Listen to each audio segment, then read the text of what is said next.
So let's just kind of take a step back and look at different exercises that are in a lot of athletes' programs. And these are things that you've had exposure to and in many situations. But let's think of probably the most typical things. So if I ask you for a survey of what are the sort of most common components of an athlete's training program that they do in the weight room, we may find some collection of squatting, deadlifting, lunging, various Olympic lifts.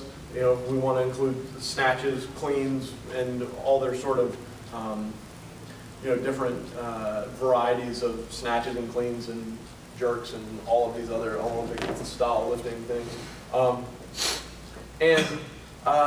When we think about those, I think that all of those exercises are great, and if you use them correctly, they can be an excellent part of anyone's program.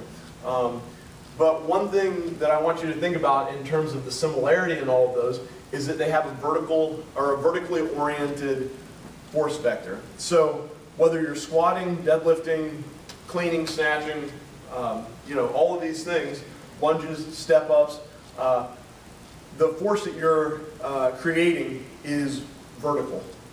You're pushing straight down against the ground. Even leg press, you can lump that in there as well. But all of these things are creating forces relative to our body that are up and down.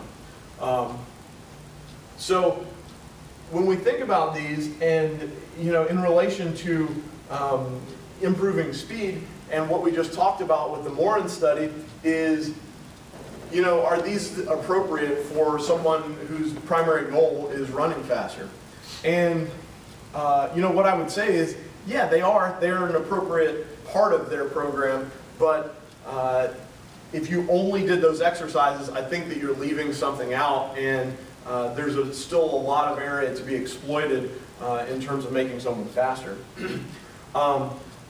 And primarily because all of these have this vertical force vector, and the force, the big differentiator that we talked about is that you need to get your forces going horizontal. So I think that there is a bit of a disconnect between a lot of people's programming and what they actually need to make themselves faster. So with that said, the next group of exercises are exercises that have a horizontally, a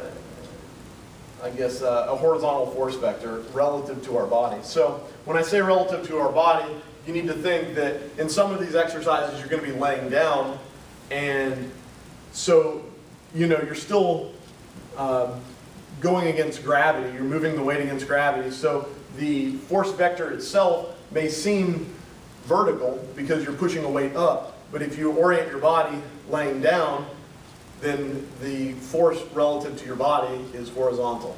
Does that make sense? Okay.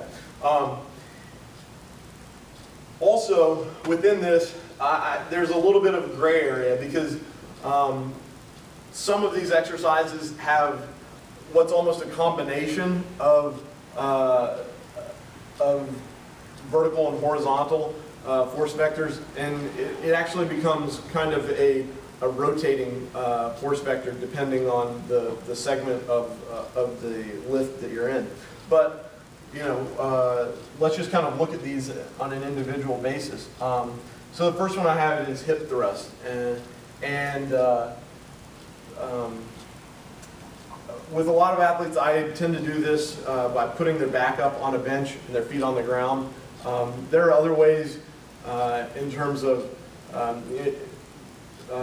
like a barbell pelvic bridge is another basically variation of this lift where their back is on the ground and their feet are on the ground.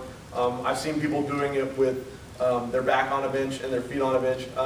I think that rotating through those different scenarios is probably a good idea for most athletes, but I think from a feasibility standpoint, doing them as Brett Contreras has suggested with the back on a bench tends to work, in my experience, a little bit better than the others. Just logistically get people sliding all over the place, and it's the best way that I've found to actually be able to load up the exercise with a high load and have them do it without sliding all over the room. So the next exercise are reverse hypers, and you're both familiar with that. Again, if you think about the orientation of the forces through your body, this is one where we get a little bit of rotational force, or a rotating force vector, but it's still fairly horizontal. So in terms of making this easily understandable and a little more simplistic, I'm kind of lumping it in that category because I think it fits there best. Next we have back extensions. Whether you're doing these on a 45-degree back extension or if you're doing them on the reverse hyper, they still have a fairly horizontally oriented force vector. And you can imagine, depending on the setup that you use, whether you have their legs completely straight or if they're on the 45-degree back extension, the angle of the force vector relative to your body changes a little bit, but I still think that it's significantly different from these vertical exercises so that it should be included as a horizontal exercise. And then finally we have glute ham raises. Now, I have a star here, or what I tried to make a star here, because these are a little bit different because now, if you think about all the similarities of these, they're all hip extension. And then glute ham raises are a knee extension exercise. Well, your knee's not really extending very much. Your knee's not changing angle that much when you're in your stance phase. So I put these on here because they are a horizontally oriented exercise, but they're not really, they don't really fit in with the rest of these in terms of the muscle action being specifically aimed towards the role of the muscles and the sort of the specific actions that are occurring during sprinting. So I don't know why I included it. I guess I was just trying to think of more horizontally oriented exercises and put it up there just to kind of demonstrate that. But I think it gets away from the specificity a little bit. I certainly think the glute ham raises are a great exercise for a lot of reasons, but they don't quite fit in here. But when we think about including these other three or different variations of these other three, you can imagine that the hip extension mechanism for these things is really much more similar to what we have during sprinting and what we're trying to get out of our athletes during sprinting in terms of creating forces that are in that proper direction.